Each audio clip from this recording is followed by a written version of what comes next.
सबसे बड़े धार्मिक आयोजन में से एक पुरी रथ यात्रा इस साल भी निकाली जाएगी। तय दिन यानी 23 जून को ही सुप्रीम कोर्ट ने कोविड-19 के चलते यात्रा पर रोक लगाई थी। इस रोक को अब कोर्ट ने हटा दिया है, वो भी यात्रा शुरू होने के करीब 12 घंटे से भी कम पहले यानी 22 जून की शाम। इस मामले की सुनवाई के लिए chief justice of India एस.ए. Bobde ने 3 जजों की बेंच गठित की थी। बेंच में CJI एस.ए. Bobde, justice AS. Bopanna और जस्टिस दिनेश माहेश्वरी शामिल रहे। इसी बेंच ने रोक हटाने के लिए लगी याचिकाओं पर सुनवाई करते हुए यात्रा को अनुमति दे दी है, लेकिन कुछ शर्तों के साथ, जिसमें सबसे बड़ी शर्त है कि यात्रा में आम भक्त शामिल नहीं होंगे, यानी कि पब्लिक शामिल नहीं होगी।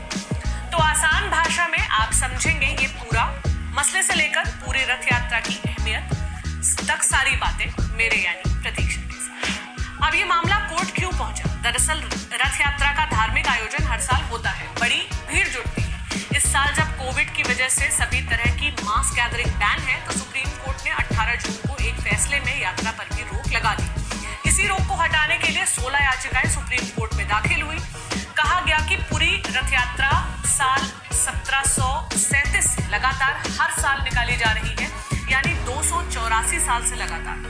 इस साल भी कुछ व्यवस्थाएं करके इस परंपरा को टूटने से बचाया जाना चाहिए। इन्हीं याचिकाओं पर सुनवाई हुई और अब कोर्ट ने फैसला बदल दिया है। पूरी रथ यात्रा है क्या, ये भी जान लेते हैं। ओडिशा का शहर पुरी हिंदू मान्यताओं में खास स्थान रखने वाले 4 धामों में से एक है। यहाँ के जगन्नाथ मंदिर से हर साल रथ यात्रा निकलती है। हिंदी तिथि के मुताबिक आषाढ़ शुक्ल पक्ष की द्वितीय तिथि को, अंग्रेजी कैलेंडर के हिसाब से जून अंत में ये तारीख पड़ती है। रथ यात्रा में भगवान कृष्ण, उनके भाई बलराम और बहन सुभद्रा को 3 अलग अलग रथों पर बैठाकर जगन्नाथ मंदिर से गुंडिच्चा मंदिर ले जाया जाता है। लकड़ी के बने बेहद विशाल और भव्य रथों को भक्त ही खींचते हैं। करीब 10 लाख लोग हर साल पूरी रथ यात्रा का हिस्सा बनने के लिए जुटते हैं, देश से और विदेश से। किस पौराणिक मान्यता से यात्रा निकाली जाती है? रथ यात्रा के पीछे के कारण को लेकर तमाम मान्यताएं हैं। इसमें से 2 हैं जो सबसे ज्यादा कहीं सुनी जाती हैं, उनका जिक्र करते हैं।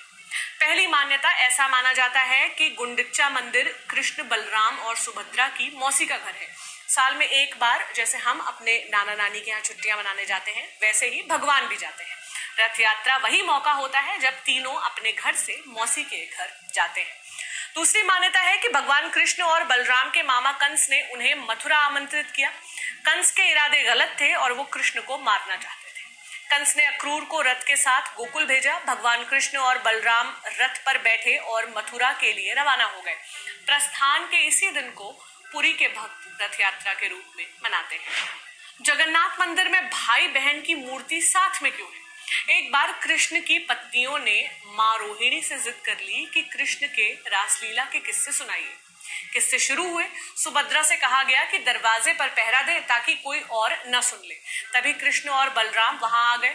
सुभद्रा ने उन्हें दरवाजे पर ही रोक लिया। तीनों साथ खड़े ही थे कि नारद मुनि वहां आ गए।